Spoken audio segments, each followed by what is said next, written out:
Hello, everyone, and welcome to Center for Spiritual Living, Rogue Valley in Medford, Oregon.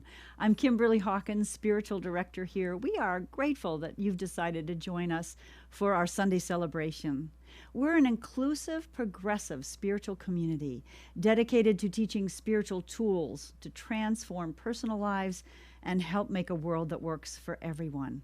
We welcome you no matter where you happen to be on your own personal spiritual journey. With us this morning to do our invocation and reading is Reverend Michelle Ariano. Our High Watch practitioner is Laura Stewart. And our Facebook chat manager is Alexa Ehrlich. Feel free, by the way, if you're watching live on Facebook, to type your name in and where you're watching from so we can connect with you. Our musicians this morning are Anton Miserak and Laura Berryhill, who have now for us our opening song. And we're going to begin with a piece that Laura and I wrote the music, words by Emma Curtis Hopkins and Ernest Holmes.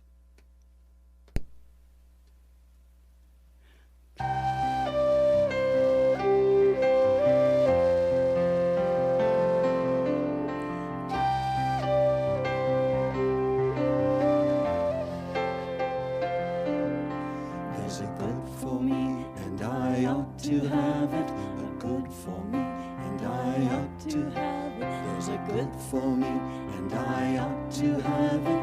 A good for me, and I ought to have it. There's a good for me, and I ought to have it.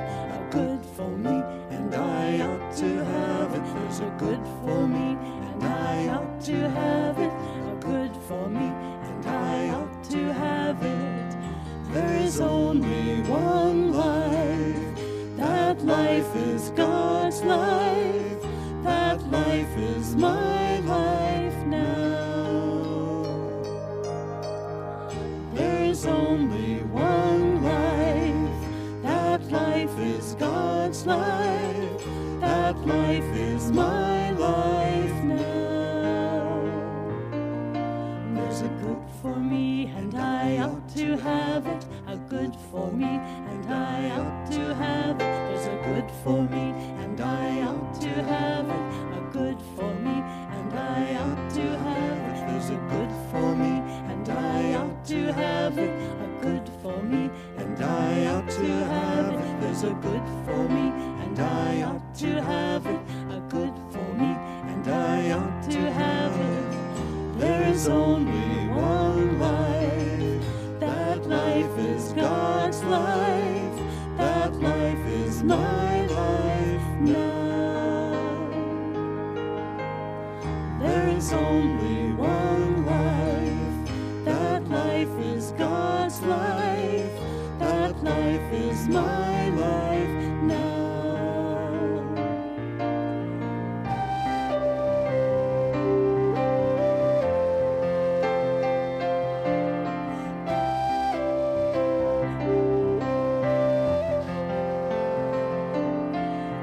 Good for me, and I ought to have it. A good for me, and I ought to have it. There's a good for me, and I ought to have it. A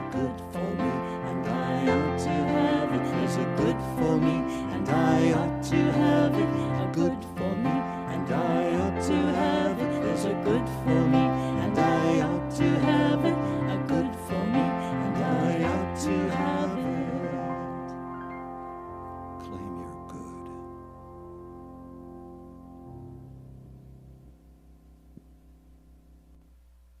Hello, Rev Michelle Ariano here, and I am grateful to be the practitioner presence today. As we breathe into this beautiful moment that is right now, that is right here, that is present, knowing that it is all God, that it is all life, that it is all right now. Knowing that this service flows with ease and grace and oneness. And what needs to be said is said, and what needs to be heard is heard. As we flow in this present moment with this vibrant, incredible, beautiful, unconditional spiritual life. As we are all connected, we are all one and we are also beautiful expressions, individual expressions of the divine. And we move into that space of great knowingness in our connection and our love and our unity that makes us one. Knowing that it is good, that it is God, that it is now. I give great thanks. I release this into the universe, and together we say, and so it is. I have a couple quotes for the reading today, which I'm excited to share with you. The first one is from Dr. Ernest Holmes, and it is in the Science of Mind magazine for April on page 72. We are an eternal being now on the pathway of endless unfoldment. Never less, but always more yourself. Life is not static. It is forever dynamic, forever creating, not something done and finished, but something alive, awake, and aware. There is something within you that sings the song of eternity. Listen to it. And then one more quote for you, from Elizabeth Kubler-Ross. The most beautiful people we have known are those who have known defeat, known suffering, known struggle, known loss, and have found their way out of the depths. These persons have an appreciation, a sensitivity, and an understanding of life that fills them with compassion, gentleness, and a deep, loving concern. Beautiful people don't just happen. And so it is. Namaste.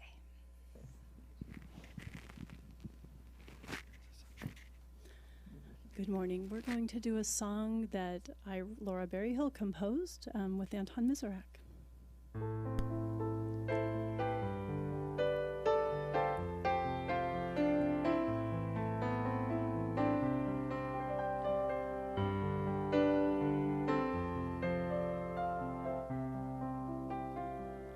The door is open in this moment. And as I give, shall I receive. The blessings of my life are within me and around me, to share, to support, to believe. Let it flow like a river to the ocean. Let it fall like the water on the land. Let it circulate in gratitude, the bounty of my days. Let it show that Spirit is at hand. Let it flow.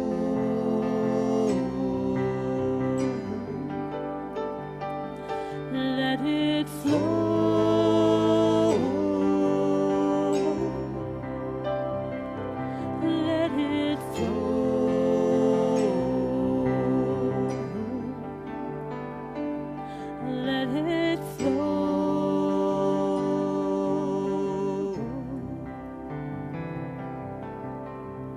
The door is open to commitment,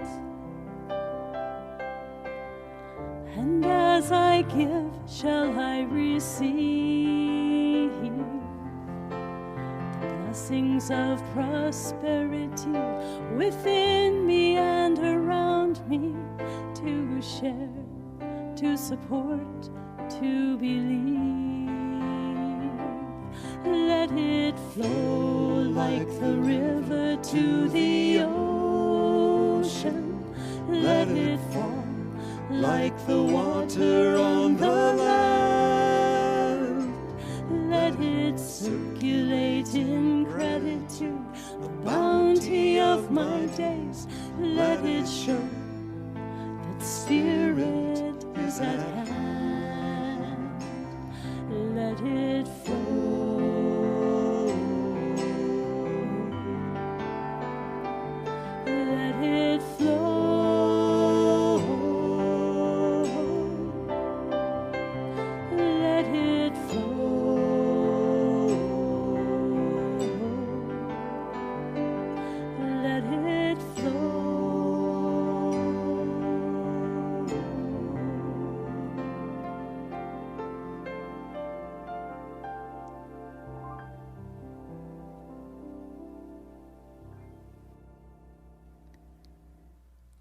Let It Flow. Perfect song for what we're talking about. Thank you, Anton and Laura.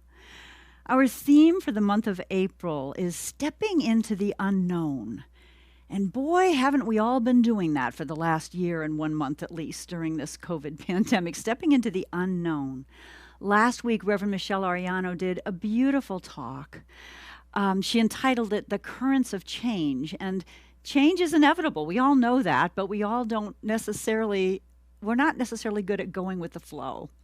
I loved her little analogy, little story last week about the dewdrop, the raindrop that was on the leaf, and it was quivering and terrified because as the wind blew, it was getting closer and closer to the edge of the leaf and about to drop into the unknown. And it resisted and it was afraid, and when it finally just let go, it fell into the pond. It fell into that pond and became one with the water. And it was a beautiful experience.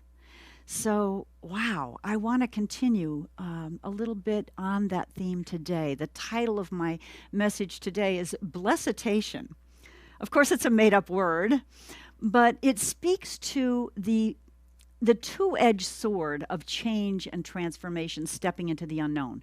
On the one hand, when we transform, when we grow, it's exciting. We anticipate changes and bigness and new opportunities, and it's a wonderful blessing. On the other hand, there often is hesitation to step into the unknown. It's scary, and we kind of want to stay in our comfort zones, right? Ever experienced that? So I want to talk this morning about 3 things. I want to talk about the power of our discomfort zone. I want to talk about grace, divine grace. And finally, I have a couple fish stories for you, lessons that we can learn from our fish friends. So first, this idea of a discomfort zone. I heard that term in our practitioner class this week. We were talking about teaching adults science of mind principles and spiritual principles.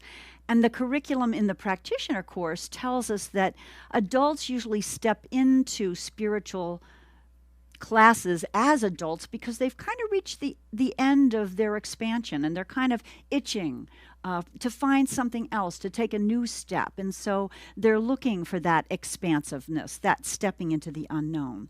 But it also tells the practitioners who will be teaching those classes that it is in the discomfort zone, when we stretch beyond the boundaries of where we've been and been comfortable, that learning happens. Kind of makes sense, doesn't it?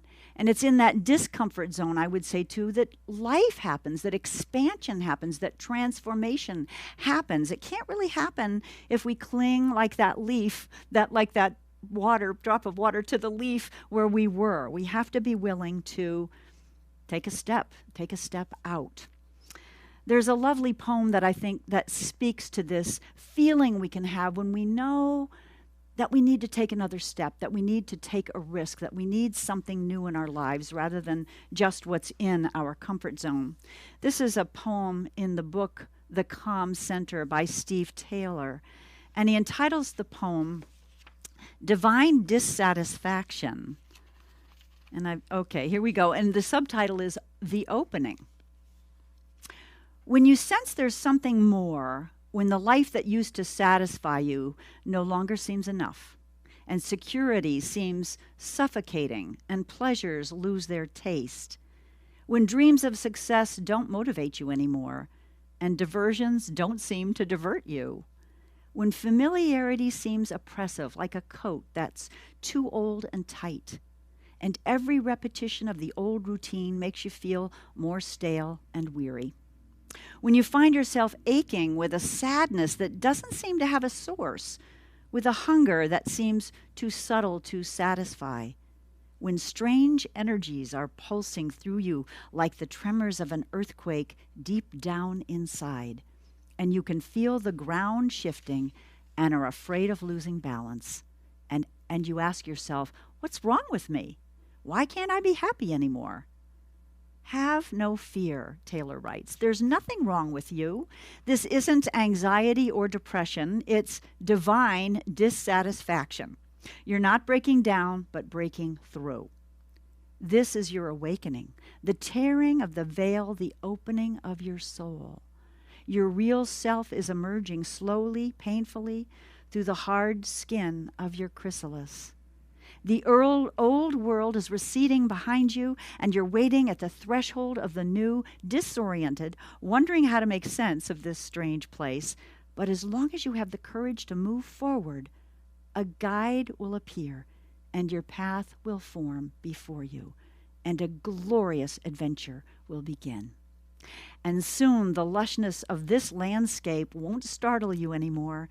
Soon the brilliance of this sun won't dazzle you. Soon the vastness of this space won't feel overwhelming, and the magic and meaning of this new world will embrace you. That's quite a promise, isn't it? I think we've all experienced, that divine dissatisfaction, that fear and trembling, and yet the excitement when we allow ourselves to step off that branch into something new. And I think a lot of shift is happening right now. I know our prayer team here at CSL Rogue Valley has been extremely busy this week. Lots of prayer requests. We've had people being laid off their jobs, losing their jobs, people with health challenges, relatives with health challenges. It's been really interesting. And so, we have a chance to trust and pray and know that the highest and best is always unfolding. I bet if each of you thinks about it, you can come up with a time in your life when you were perhaps feeling that divine dissatisfaction and perhaps stepping into something new but afraid while you did it, and then reaping the beautiful benefits that Taylor talked about when the sun no longer dazzles, but you're in the thrill, in that really, really expansive state. I had a memory this week of one such incident in my own life. In my 20s, I got a job at KOOL TV in Phoenix, Arizona. Yes, Cool TV in Phoenix, Arizona. And they had done something in the news department that was pretty typical, at least at the time. They had put off hiring somebody to replace an assistant producer for the 6 p.m. hour-long news who was going on maternity leave. I mean, she was ready to deliver, and they hadn't hired anybody. So I think that's one of the reasons why they were willing to hire me with no TV experience, no journalism course ever. I could write. I had, a minor in English, and I was a good writer. But that was about it. My dad had been in TV news for a number of years. So I went in, and the first day, the woman who was leaving on maternity leave, Anita, was helping me and training me, and we were supposed to have a week or two together for me to learn the job on the job. Well, the second day, she didn't show up. She had some complications, and she never came back. She eventually had the baby a couple days later, and everything was fine. But there I was, not knowing what the heck I was doing, and the executive producer, pretty busy, at least, at crunch time before deadline. So he'd throw me some copy off the wire services and say, here, rewrite this into a voiceover. And I sat, the newsrooms were not computerized at that time, so I had a typewriter. And I would literally, trembling, sit at my typewriter and, type up the story and say to myself, I can do this, this is easy. I can do this, this is easy. I remembered the childhood story I would tell my kids. I don't think I had kids at the time, so it must have been from my childhood. The little engine that could, I think I can, I think I can, I know I can, I know I can. Long story short, it's pretty amazing that I even remembered to say that, because I had never been exposed to new thought yet. I didn't really know what an affirmation was, but by being willing to step into the unknown, by being willing to be in that discomfort zone, and it was scary, I launched into a 10-year career in television news. When Anita came back from her 3 months maternity leave, they made me a reporter trainee on air. I was a reporter, a morning anchor, eventually ended up writing and producing half-hour specials and documentaries for a PBS station in Phoenix. It was awesome. But just imagine if I wasn't willing to sit in that discomfort zone and take a chance, none of that would ever have happened. And I'm sure each of you has a memory that was similar. And yet each time we come up with a new possibility, we're human, that fear tends to come up, right? Years ago, when I was in the Huntington Beach Church of Religious Science in California, my sister was a member there, and when I would visit her while I was living in Phoenix, there was a beautiful little bookstore. And I clearly remember one day going in to browse and seeing a quote that has become one of my all-time favorites. It was in a little painting hanging on the wall. And some of you may be familiar with this. It is alternately credited to William Murray Hutcheson, and then the last two lines probably from Johann Wolfgang von Goethe. And here's part of that quote. Until one is committed, there is hesitancy, the chance to draw back, always ineffectiveness. And he goes on to say that one elementary truth about this, if you don't know this one elementary truth, it will kill countless ideas and splendid plans. He says, the moment one definitely commits oneself, then providence moves into. In other words, God's Spirit, the universe moves into. All sorts of things occur to help one that would not otherwise have occurred. A whole stream of events issues from the decision, raising in one's favor all manner of unforeseen incidents and meetings and material assistance, which no man could have dreamt would have come his way. And then the last couplet, which is from Goethe. Whatever you can do or dream you can, begin it. Boldness has genius, power, and magic in it. Wow, I've always loved that. It's always just inspirational. So I've had this idea, and I've mentioned it before, that I've kind of been sitting on and not really doing anything about, and it's to form an interfaith group here in Medford. There's one in Ashland, and they're just Ashland clergy and people.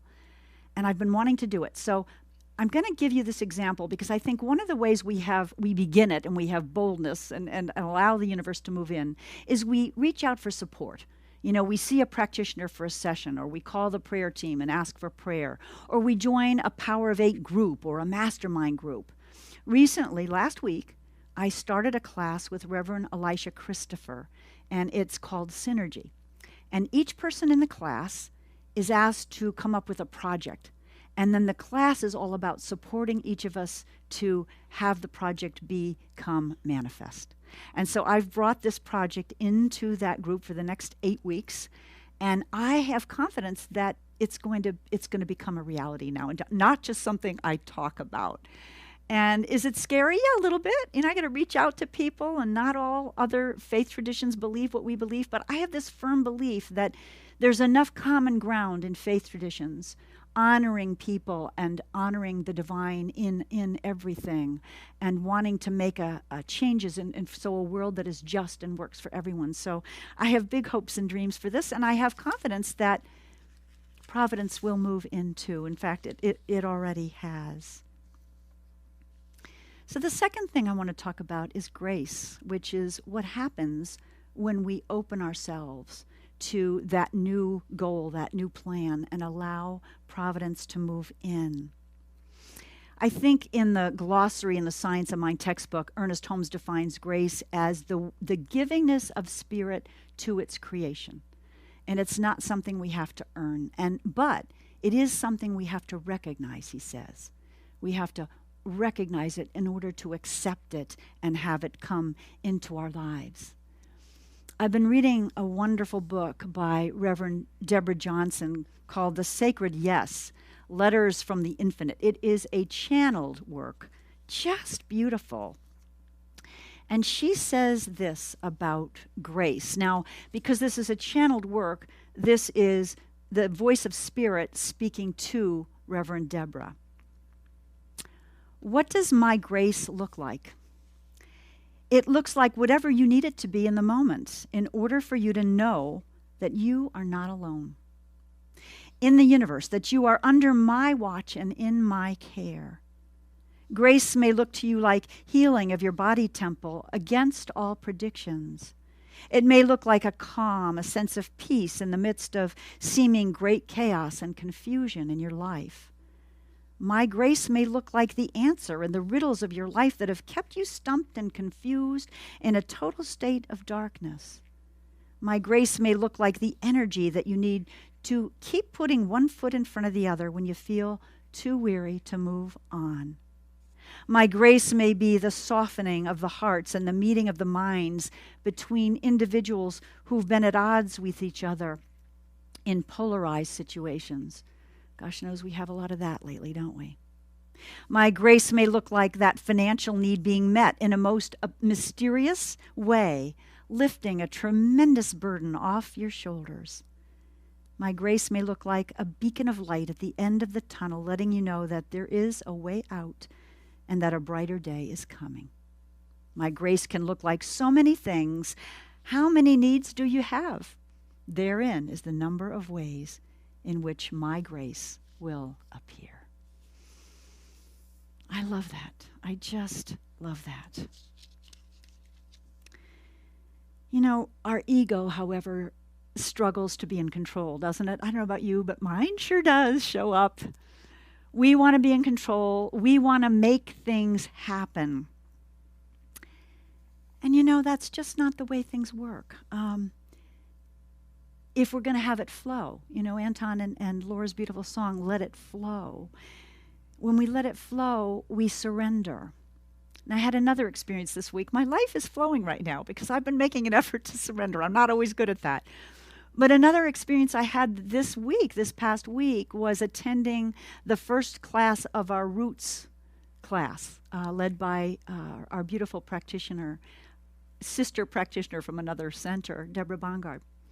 Roots is a class where we study the people that most influenced our founder, Ernest Holmes, people like Ralph Waldo Emerson and Judge Troward and Emma Curtis Hopkins. And we did this exercise called the seed exercise. And it was very, very powerful for me. So the idea Thomas Troward wrote in his metaphysical writings that the seed carries the vitality within it. And we use the metaphor a lot in Science of Mind, you know, of the farmer planting a seed. The farmer plants a seed, waters it, and it grows into a plant. We plant seed thoughts, seed affirmations, seed prayers into the law and allow it, let it go, release it, and it manifests because the law is responsive. But Troward says this: the principle of growth is that of inherent vitality in the seed itself, and the operations of the gardener have their exact analog in mental science.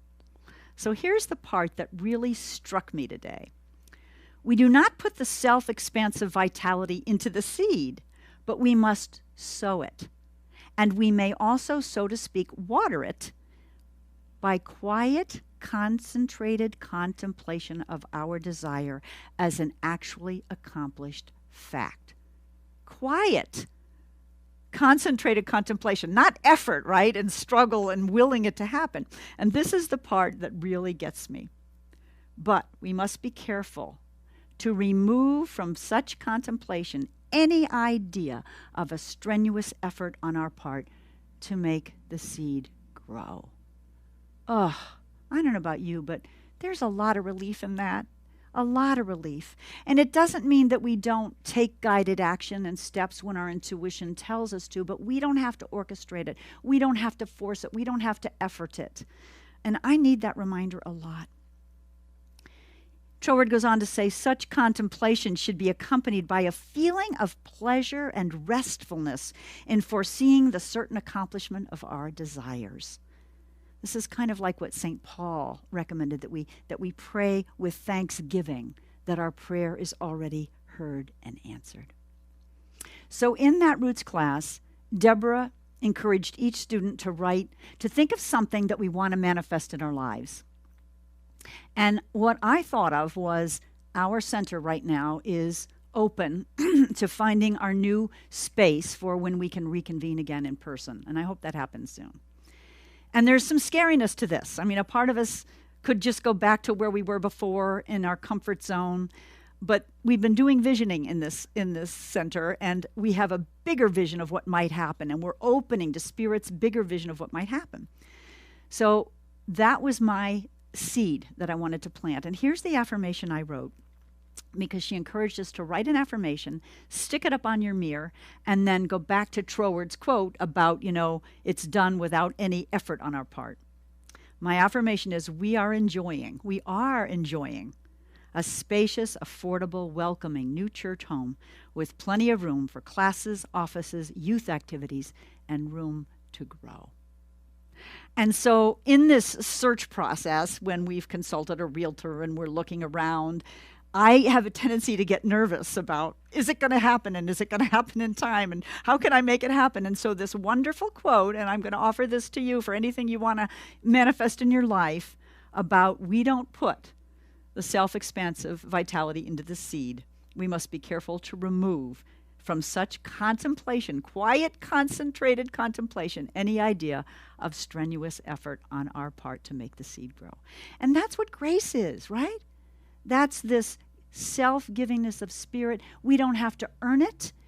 And it's not anything that Spirit takes away from us because we weren't good, because we sinned, because we lost our way. It just is given to us freely if we're open to it, free for the asking, and even when we don't ask. Wow. So I think it's time to go on to my third. Yeah. So, not quite yet. I want to talk a little bit more about this grace thing, and ego versus allowing. In Deborah Johnson's book, she talks about the difference between building and birthing. We're great at building as humans, right? We build relationships, we build families, we build buildings, we build whatever, careers. And there's nothing wrong with that.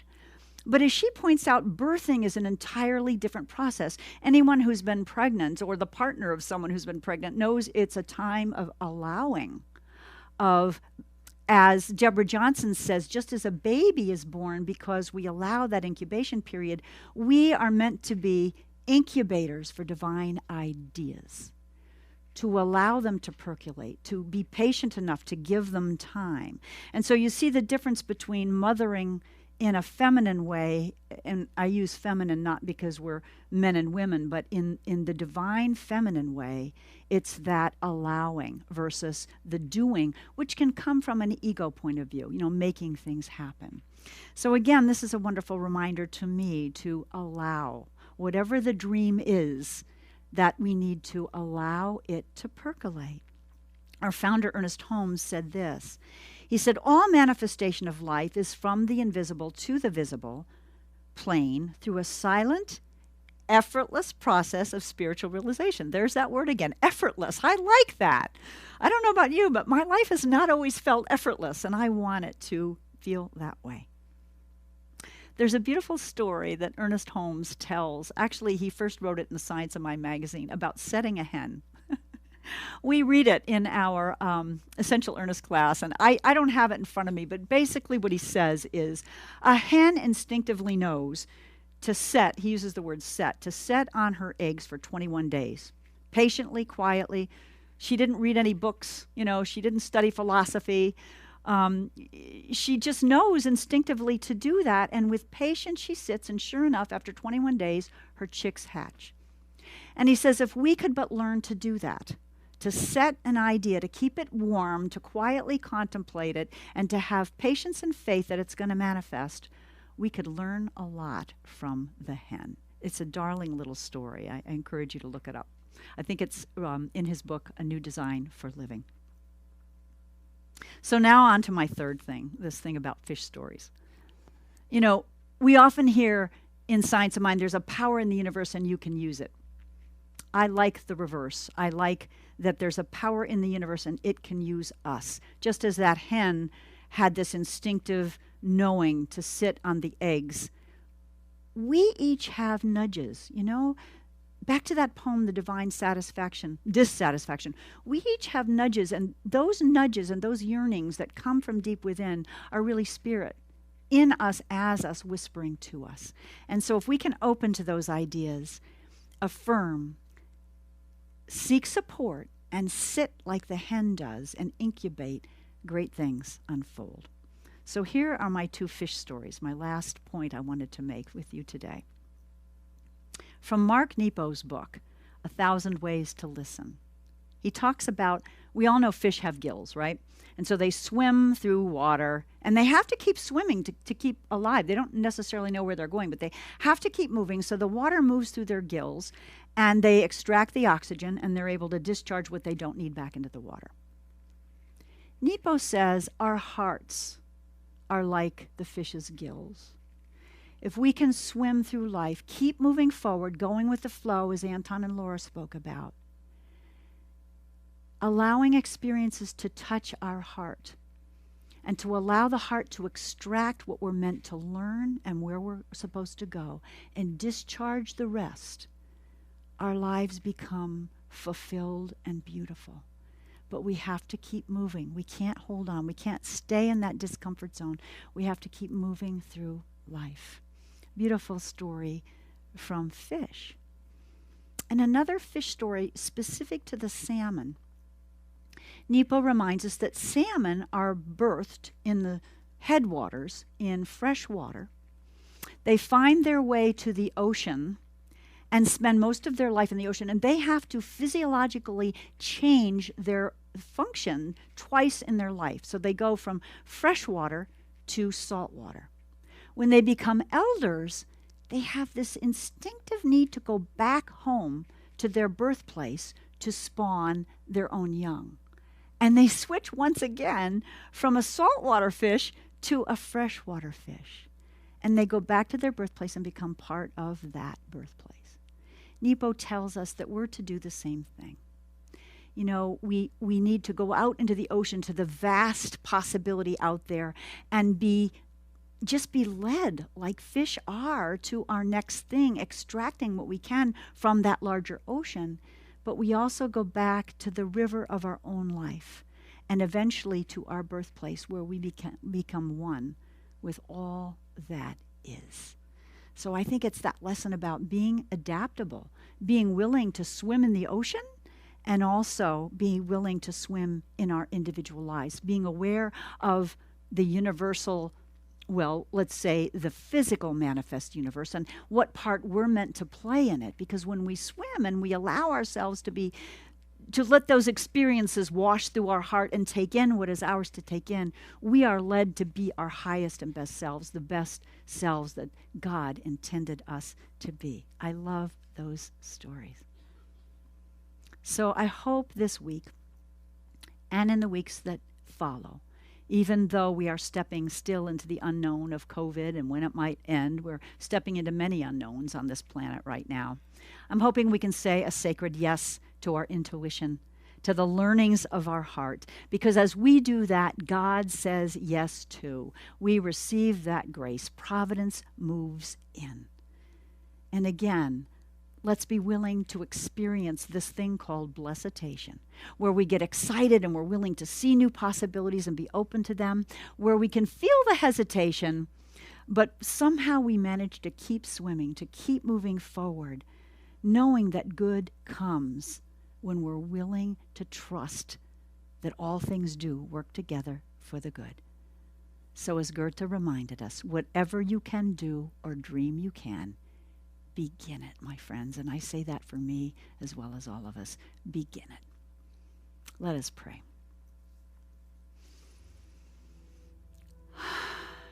As I breathe in and breathe out, I am aware that I swim in a sea of possibility. As I open my heart, I feel that presence, that power, that not only can be used, but that can use me, can use each one of us. Just as the hen or the fish instinctively know where to swim, how to set, we too are guided by that inner voice, that intuition, that voice of Spirit of God within. And it is all around and in us and through us, that one life, that power, that love, intelligence. It is absolute exquisite order, divine right action, goodness. The spiral of life is always upward, as Ernest Holmes tells us. There is always more to experience, more to see, more to realize. And so my prayer for each of us now and always is that we have the courage, like that drop of the leaf that was willing to let go and fall into the pond. We have the courage to move into the ocean of our lives, to swim in the vastness, to see what is ours to do, to discharge what is not ours to keep, and to allow the grace of Spirit that givingness of God to us, its creation, to mold us into the greater yet to be that we are meant to be. And so I know my personal prayers are met with grace, my prayers for a new home for our community, my prayers to form an interfaith council here. And I know for each one listening, whatever your prayer is today, whether it's health and wholeness and energy, whether it's financial good to take care of your family, whether it's new work and new fulfillment and new energy and inspiration, whatever it is, when we begin it, when we're willing to be in our discomfort zone, to open the possibilities, Spirit moves in. Providence moves in. Grace happens.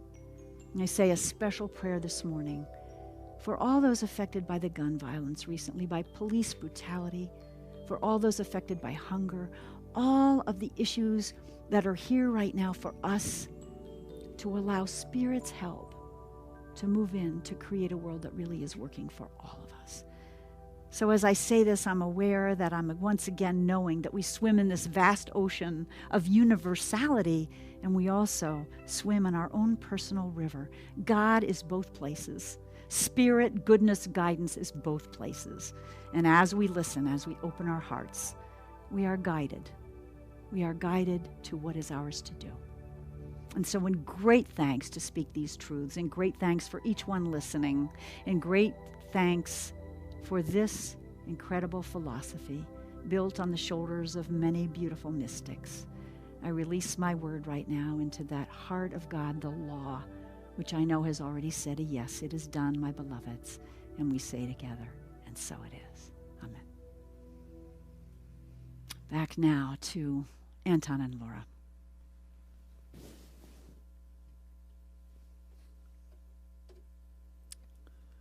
This week is Earth Day coming up. We've got an Earth Day chant, kind of at that intersection from the rainbow gatherings and Native American culture.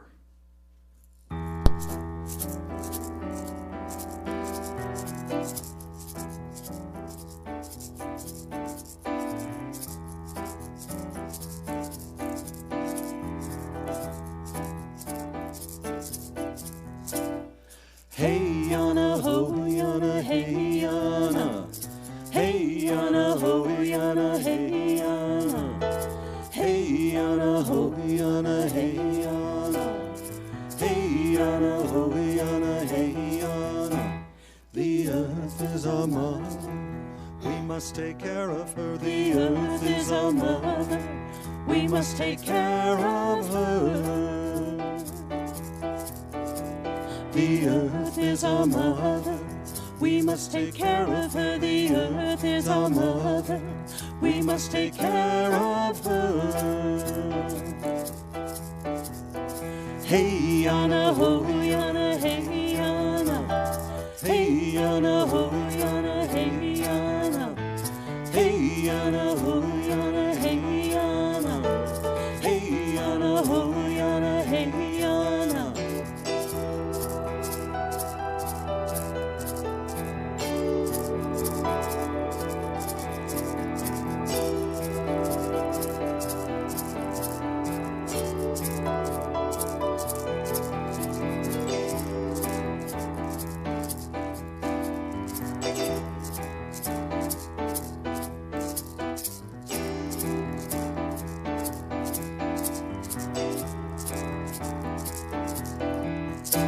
Her sacred ground we walk upon, with every step we take. Her sacred ground we walk upon, with every step we take.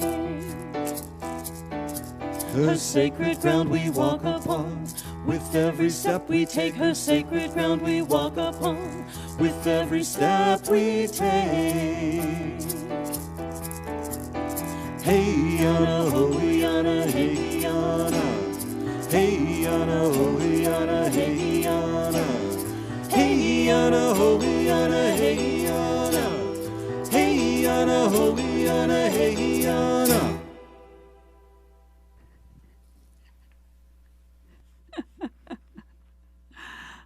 Thank you once again, Anton and Laura. I'm laughing because I stepped away from the podium and just got back in time. So it's time now in our service for a spiritual practice called sacred giving. I'm going to invite you to say our affirmation with me as it comes up on the screen. Our giving affirmation: from the love of pure spirit within me, I bless this gift.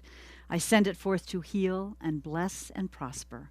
It is evidence of my faith and my belief. It does great work in the world, and it returns to me multiplied abundantly. As always, our big thanks to all of you who have continued to support us while we're doing this remote church, so to speak. We so appreciate your gifts. To contribute to CSL RV, you can either go to our website, cslroguevalley.org, and hit the donate button. You can set up a recurring payment as well if you like there, or you can mail a check to CSL RV, P.O. Box 1458, Medford, Oregon 97501. A reminder that we tithe 10% of what we receive from our Sunday income to either home office, our denomination's headquarters, and to local organizations who support our mission, who are working for a world that works for everyone as we are. This past quarter, the first quarter of 2021, our tithes, a portion of our tithes went to Black, Indigenous, People of Color Sanctuary, BIPOC Sanctuary in Ashland. And this current quarter, we are supporting Jackson County Foster Parents Association. A couple announcements before we close this up. We have our third new home visioning session this Tuesday evening at 6:30 p.m. on Zoom. The link is in our newsletter. Please email Laura Stewart if you'd like to attend. It's not mandatory, but she has a document to send you.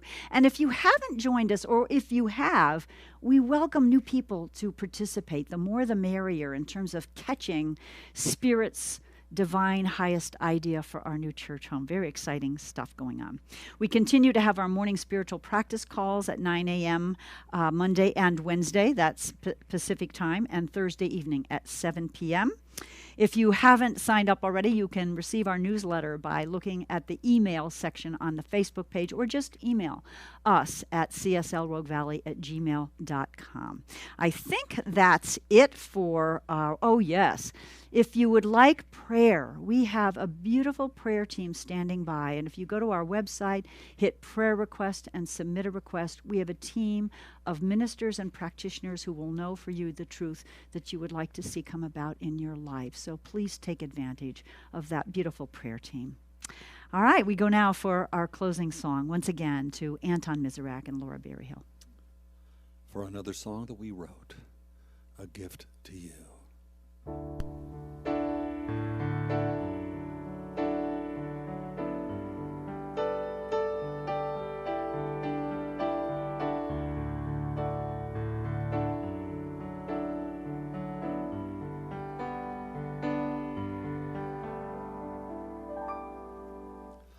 I love you, I bless you, thank you for being in the world.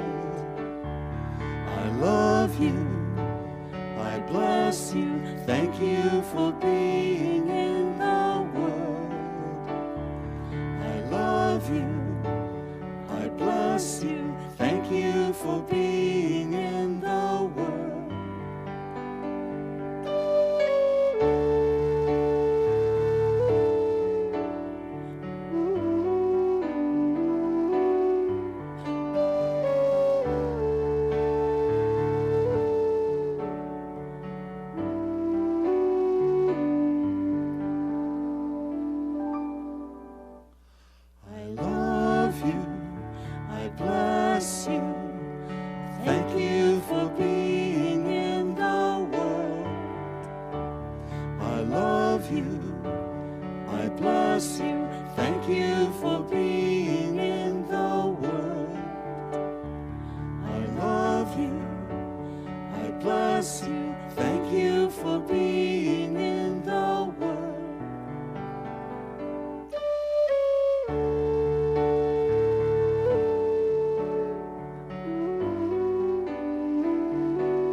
love you. I bless you. Thank you for being in the world. I love you. I bless you. Thank you for being in the world.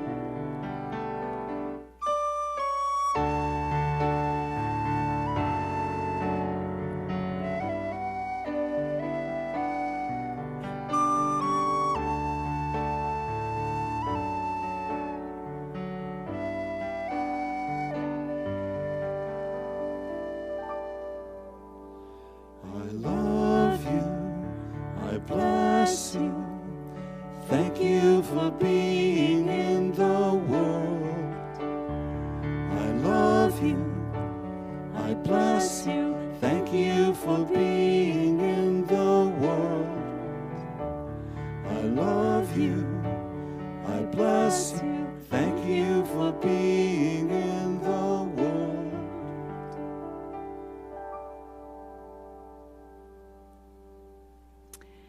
As we say goodbye, I want to be sure to acknowledge the beautiful, hardworking, committed Sunday team, our volunteers who make these broadcasts possible. Our executive producer, I just gave him that title because that's what he is, Bill Miner, who also was on one of our cameras this morning. Our director this morning was Jason Rummel, thank you. Connie Miner on camera and Shannon Schnibbe on slides, and our sound engineer, Tom Frederick. Thank you so much, all of you. And I leave you with one other quote from Ernest Holmes, who said, "The person who can throw himself with complete abandon into the limitless sea of receptivity, having cut loose from all apparent moorings, is the one who will always receive the greatest reward." Cutting loose from all apparent moorings. In other words, being comfortable enough to be in our discomfort zone, to accept divine grace, and to remember the stories from our fish friends. I love you. I bless you. Thank you for being in this world. Bye for now.